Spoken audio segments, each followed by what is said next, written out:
Hello, Teresa here, T-Mac for short. We will be talking about day 2 of the Zenith Bank NBBF Women's Basketball League. And the first game was between Bayelsa and Air Warriors. These two teams are from two different conferences. Bayelsa Blue Whales from the Atlantic Conference and Air Warriors from the Savannah Conference. Bayelsa were driving through the short corner, getting those points in the paint. They were unafraid, and also their offense was more patient compared to when they played against First Bank. They were finding the open players and getting uncontested shots by the Air Warriors. They were creating scoring opportunities for themselves, and they were driving hard. They were setting good screens, and of course the spacing was also amazing for them. The floor and court vision was really commendable for such a young team. There was also great transition on the offense, and they were driving and kicking. It was effective. Basically, their rhythm was on point. So I'm sure all the mistakes that they made in the game against First Bank, they were able to correct in this game against Air Warriors. And defensively, they were denying those middle penetration drives from the Air Warriors. They were channeling them to the sideline. And of course, when they do that, guess who's there waiting? Favor Samson. Favor is there. She got so many blocks. In fact, she had 10 blocks in this game against Air Warriors. And, they were stopping the Air Warriors from getting any easy layups. And they were bumping into them. So even when, they had beaten their defensive player and gotten close to the rim, those bumps makes them, feel uncomfortable, and of course the shots, it distorts their shots in a way. There was good help defense, and players were stepping up and refusing, any easy drives. They were protecting the rim, getting their rebounds, and it was an all-team, all-player effort in this game for Bayelsa. They stayed aggressive throughout the game. They are a young team. They have energy to do that from start to finish. And on the Air Warriors side, they were getting, most of their points off of second chance. So anytime Bayelsa were not able to box them out or, stop them from scoring, then they got those rebounds, and then they went back up. In the start of the third quarter, they started giving, some extra passes, scoring. And basketball is a game of runs, so everybody gets to have an opportunity to score at some point. They came up more fired up, and they were able to start scoring and closing in on the points, on the gap that Bayelsa had created. But with ball rotation and all of that, but it wasn't enough because Bayelsa's energy was just overpowering. It was overwhelming for the Air Warriors that they couldn't find any solution.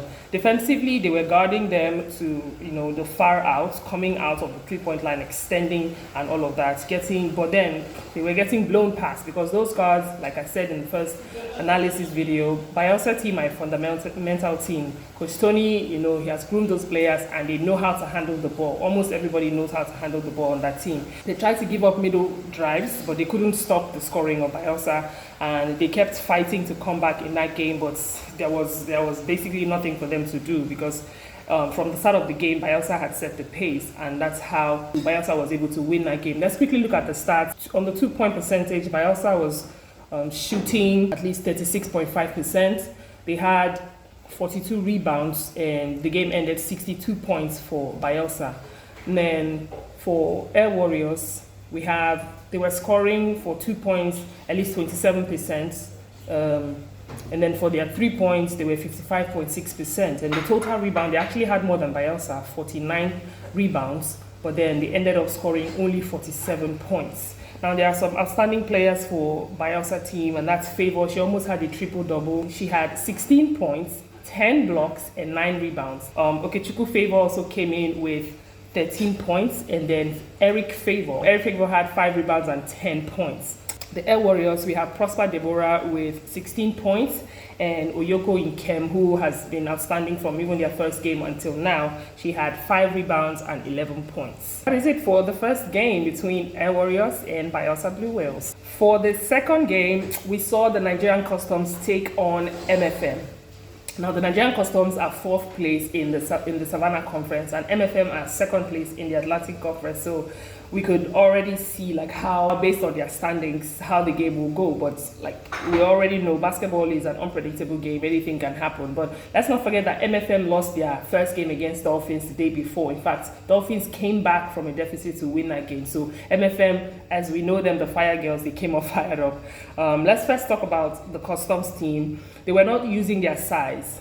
Customs team have one of the biggest players in the competition right now. They have players that are experienced. I'm talking Blessing, Jane, and these players, Tumishe. These players are players that have played in the Nigerian Basketball League for a while. So they are experienced and they have good height advantage, but they were not using their height advantage in this game against MFM, who is a small-sized team. They struggled throughout the game offensively because the MFM team out-hustled them. Like I mentioned, MFM always tried to outwork and out-hustle almost every team that they play against. There were too many shot clock violations from the Nigerian Customs team, which was an indication of, the Customs team not being able to, train together for a long time, or there was like no player dynamic, no team dynamics for the Nigerian Customs team. And we could see all those lapses, especially with how the MFM team was, able to pressure them at different times, just controlling the game